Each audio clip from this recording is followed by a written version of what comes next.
বিসমিল্লাহির রহমানির রহিম। আজকে আমাদের যে মশাল মিছিল, আমাদের জিয়া মঞ্চের উদ্যোগে মশাল মিছিল করে ঢাকা মহানগর উত্তরের উদ্যোগে। তো আমি বেশি কিছু বলতে চাই না, শেখ হাসিনার দোসরদেরকে বলতে চাই আগামীতে যেন তারা এই ধরনের দুঃসাহস না করে আমাদের ছাত্রদের উপর হামলা করা, আমাদের ছাত্রদের উপর ঝাঁপিয়ে পড়া, এই ধরনের সাহস যেন আওয়ামী লীগের দোসরদের না হয়, তার জন্য আমাদের জিয়া মঞ্চ এবং বিএনপির অঙ্গ সংগঠন, সহযোগী সংগঠন যারা আছে সবাই রুখে দাঁড়ানোর জন্য আমি অনুরোধ জানাচ্ছি। এই বলে আমি আমার বক্তব্য এখানে শেষ করলাম। বাংলাদেশ জিন্দাবাদ, জিয়া মঞ্চ জিন্দাবাদ।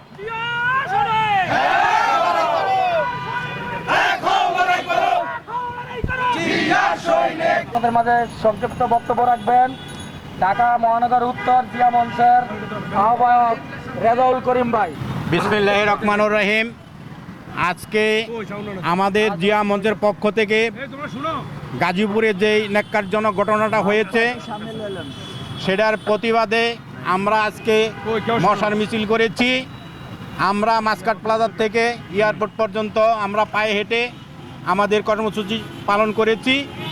আমরা দেখেছি আওয়ামী লীগ আগেও নাটক করেছে, এখনও নাটকের মাধ্যমে এই হারাগাপটি মেরা থাইকা আমাদের ছাত্র ভাইদেরকে ন্যাক্কারজনকভাবে হামলা করেছে।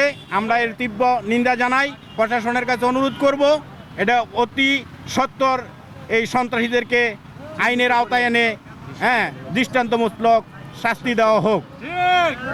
আমার আরেকটা কথা, এখানে শুধু আমাদের একটা কথাই বলবো, অন্তর্বর্তীকালীন সরকারের কাছে আপনারা অতি দ্রুত এই সন্ত্রাসীদেরকে গ্রেপ্তার করুন, গ্রেপ্তার করে এই বাংলার জনগণকে দেখিয়ে দেন আপনারা স্বচ্ছ আছেন, ভালো আছেন।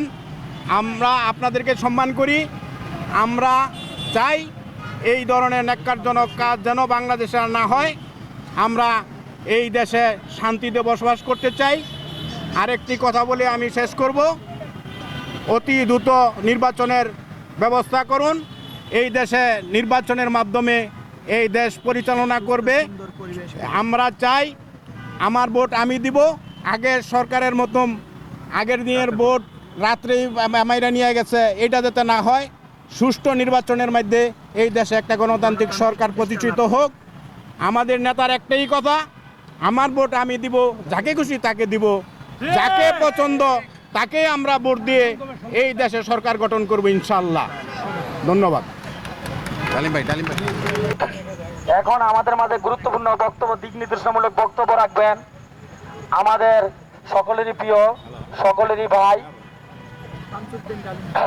বাংলাদেশ জাতীয়তাবাদী স্বেচ্ছাসেবক দলের সাবেক সহসাংগঠনিক সম্পাদক এবং বর্তমান জিয়া মঞ্চ ঢাকা মহানগর উত্তর এবং দক্ষিণ, খালি উত্তর আর দক্ষিণ দিয়ে শেষ নয়, সারা বাংলাদেশের ৬৪টা জেলাকে নিয়ে যে আলোড়ন সৃষ্টি করেছে, আলোড়ন সৃষ্টিকর্তা এখন আমাদের মাঝে গুরুত্বপূর্ণ বক্তব্য রাখবেন সেই আলোড়ন সৃষ্টিকর্তা মোহাম্মদ ডালিম শিকদার ভাই, আমাদের প্রিয় ডালিম শিকদার ভাই।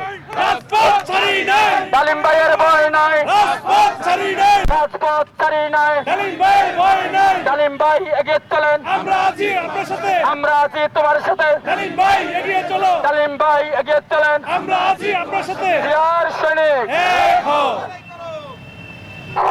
বিসমিল্লাহির রহমানির রহিম।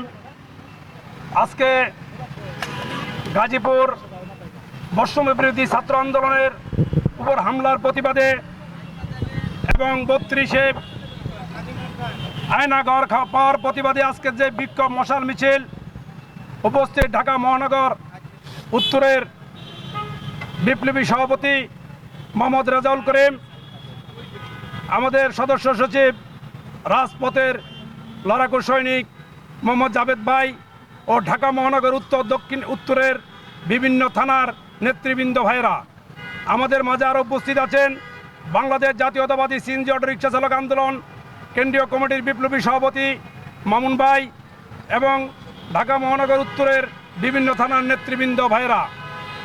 আমি আপনাদের কাছে একটা কথাই বলতে চাই, এই হাসিনা ওয়াজেদ আমাদেরকে বহু নির্যাতন করেছে, এই মাফিয়া সরকার আমাদেরকে 17 বছর বহুত হাঙ্গামা করেছে, কিন্তু আমাদেরকে কেউ দমিয়ে রাখতে পারে নাই।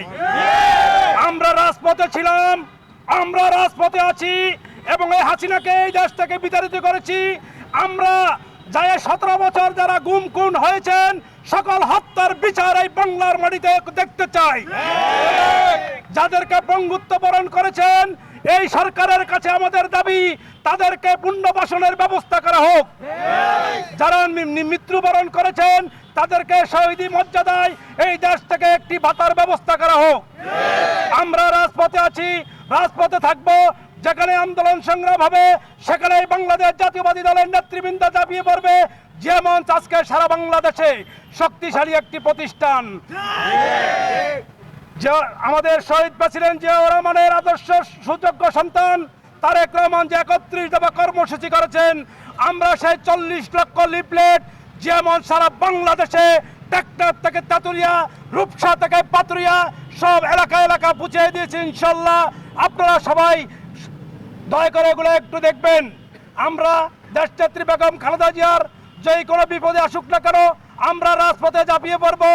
এই সরকারের কাছে আমাদের একটা অনুরোধ, আমাদের 17 বছর যাই মামলা হয়েছে সেই মামলাকে প্রত্যাহার করা হোক। গাজীপুরে বৈষম্য বিরোধী ছাত্র নেতৃত্বের উপরে যে হামলা হয়েছে তাদেরকে গ্রেফতার করা হোক। হাসিনা ওয়াজেদের সকল ভিডিও বার্তাকে এই দেশে নিষিদ্ধ ঘোষণা করা হোক। মতিউর রহমান রিঙ্কু শেখ হাসিনাকে আমার ফাঁসি চাই যে বই লিখেছেন আমরাও তার ফাঁসি চাই। এই বাংলাদেশে যত গুম খুন হয়েছে সম্পূর্ণ গুম খুনের বিচার বাংলাদেশ জাতীয়বাদী দল যদি ক্ষমতা আসে ইনশাল্লাহ তা আমরা এই দেশে করব। যারা তাদেরকে সহযোগিতা করেছেন, যারা তাদেরকে সহযোগিতা করে গুম খুন করেছেন, কোটি কোটি টাকার মালিক হয়েছেন, সেই প্রশাসনের বিচার ওই বাংলার মাটিতে হবে ইনশাল্লাহ। আমরা এই সরকারের কাছে বলতে চাই, এই সরকারের যে প্রশাসন কর্মকর্তারা বাংলাদেশ জাতীয়বাদী দলের বৈষম্য বিরোধী ছাত্র নেতৃত্বদের যাদেরকে গুম খুন করেছেন, হত্যা করেছেন তাদেরকে আইনের আওতায় আনা হোক। আমরা তাদের বিচারে বাংলার মাটিতে দেখতে চাই। বিডিআর বিদ্রোহের ঘটনার বিচার আমরা এই বাংলার মাটিতে দেখতে চাই। হেফাজতকে মতিঝিলে নির্মমভাবে গুলি করে হত্যা করা হয়েছিল, সেই মামলার হত্যার বিচার আমরা এই বাংলার মাটিতে দেখতে চাই। রক্ত যখন দিয়েছি রক্ত আরো দিব, মামলা যখন খেয়েছি মামলা আরো খাবো, নির্যাতিত যখন হয়েছি নির্যাতিত আরো হবো। তবুও এই দেশে একটি তত্ত্বাবধায়ক সরকার প্রতিষ্ঠা করে ঘরে ফিরবো ইনশাল্লাহ। নদী তার জল থামাতে পারে, আকাশের তারা পারে, দুনিয়ার ধ্বংস হয়ে যেতে পারে, কিন্তু যে মন্ত্রের সিদ্ধান্তকে বদল করতে পারবে না। এই বলে আমি আমার বক্তব্য শেষ করলাম। খোদা হাফেজ। বাংলাদেশ জিন্দাবাদ। দেশনেত্রী বেগম খালেদা জিয়া জিন্দাবাদ। তারুণ্য রংকার তারেক রহমান জিন্দাবাদ। আসসালামু আলাইকুম।